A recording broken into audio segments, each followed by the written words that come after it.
Hi friends, I am Tilak. You're watching Tech Made Me Unique, and today we're just going to see about a super minimal Android launcher setup like this. And if you are new to this channel, make sure to click on subscribe button below. We just quickly move on to the video. Download the Highland launcher home screen from the Play Store first. So this is the setup you just needed. It's a super minimal and super cool and amazing theme setup.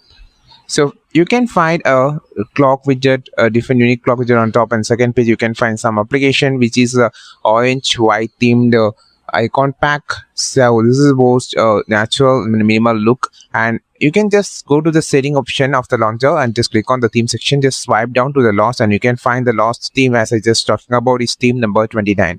Just apply the theme. You can get the exam theme setup on your mobile phone, and you can also customize the app driver settings like changing the color background, everything.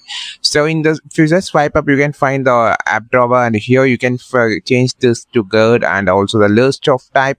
And it's a super cool launcher. If you just need a minimal look of theme, just try this, and with the orange white theme pack. I think this video helped you a lot. Like this video, share this video, subscribe this channel. We will meet our next video with a super valuable content. This is Tilak signing off from Tech Made Me Unique. Have a wonderful and most beautiful day.